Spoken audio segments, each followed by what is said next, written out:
जय हिंद दोस्तों, स्वागत है मेरे YouTube चैनल में आपका एक बार फिर से। और आज मैं आपके सामने फिर एक और नई कहानी लेकर आया हूँ कि कुछ तो कर यूं ही मत मर, कि कुछ तो कर यूं ही मत मर, ऐसी कहानी लेकर आया हूँ। और यदि मेरे YouTube चैनल पर आप नए हैं तो सब्सक्राइब करें और बेल आइकन को प्रेस करें। चलिए कहानी स्टार्ट करते हैं। एक राज्य का राजा बहुत ईमानदार था। वह अपनी प्रजा को बहुत खुश रखता था। उसके आसपास के जितने भी राज्य थे वो सभी उस राजा से चिढ़ते थे। वो इसलिए चिढ़ते थे क्योंकि वो राजा अपनी प्रजा को बहुत खुश रखता था और वो जब भी उस राज्य पर कभी आक्रमण होता था तो वो राजा उस राज्य को हरा देता था। इसलिए वो कभी हारता नहीं था। वो अपनी प्रजा के लिए बहुत कुछ करता था। तो उसके आसपास जितने भी राज्य थे उन्होंने एक प्लानिंग बनाई, एक योजना बनाई कि इस राजा को क्यों ना हम अपहरण कर लें, इस राजा का हम अपहरण कर लें, इसको बंदी बना लें और इसको बंदी बनाकर मार दें। तभी उन्होंने राजा के महल में प्रवेश किया और उन्हें उनके जो खास दरबारी थे राजा के, उन्हें अपने वश में किया और उस राजा के खाने में जहर मिला दिया। वो जहर ऐसा था कि उसको बेहोशी वाला, इतना मरने वाला जहर नहीं था, वो बेहोशी वाला जहर था।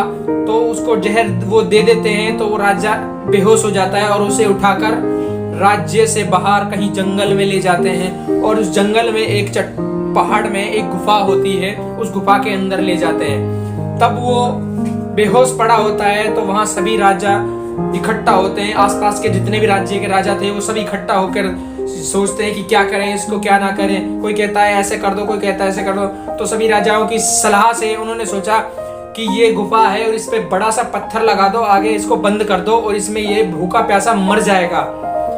तो सभी राजा सहमत हो जाते हैं तो उसको बंद करके चले जाते हैं। फिर राजा को होश आता है सुबह कि मैं कहाँ हूं और देखता है तो वो एक गुफा के अंदर था। गुफा में एक छोटी सी रोशनी आ रही थी सूरज की, वो थोड़ी सी दिख रही थी। तो वो उसने देखा कि कहीं मैं फंसा हुआ हूं। तो जैसे वो खड़ा होता है, क्योंकि उसको नशा था थोड़ा थोड़ा, तो वो खड़ा होता है। जैसे खड़ा जब चलने की कोशिश करता है गुफा के गेट की तरफ, उस पत्थर की तरफ, तो उसको सांप डस लेता है। सांप डस लेता है तो वो गिर जाता है। उसकी हिम्मत नहीं होती, उसके शरीर में जहर चढ़ने लगता है। तो उसको एक बात याद आती है जो बचपन में उसकी माँ बोलती थी कि कुछ तो कर यूं ही मत मर, कि कुछ तो कर यूं ही मत मर। फिर वो लड़खड़ाते हुए खड़ा होता है और चलता है। फिर आगे जाके फिर वो फिसल के फिर गिर जाता है। फिर उसकी हिम्मत एक बार टूट जाती है कि अब मैं बचने वाला नहीं हूं। वो काफी देर तक पड़ा रहता है, तड़फड़ाता है, फिर सोचता है। फिर उसको उसकी माँ की वही बात याद आती है कि कुछ तो कर यूं ही मत मर, कि कुछ तो कर यूं ही मत मर।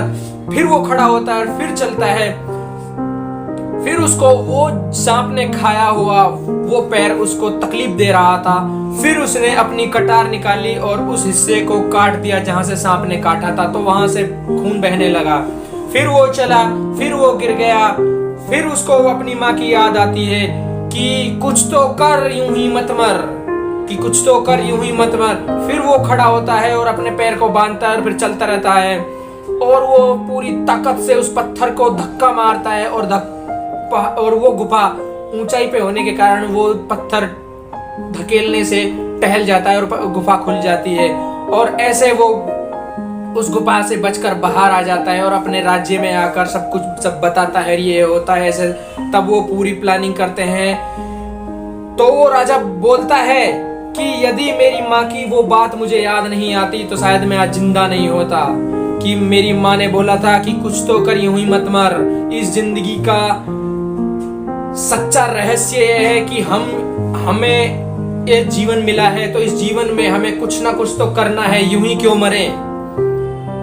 यदि आप इस चीज को अपने दिमाग में बैठा लोगे कि कुछ तो कर यूं ही मत मर, कि कुछ तो करना है, यूं ही नहीं रहना है। यदि अपने लक्ष्य को पार करना है, लक्ष्य को प्राप्त करना है, तो कुछ तो करना है, तभी वो लक्ष्य प्राप्त होगा, और वरना वो लक्ष्य प्राप्त नहीं होगा। हमें कुछ ना कुछ तो जरूर करना है, तभी हमारा लक्ष्य प्राप्त होगा। यदि आपको मेरी ये वीडियो अच्छी लगी तो लाइक करना, कमेंट करना, शेयर करना। जय हिंद दोस्तों, जय भारत।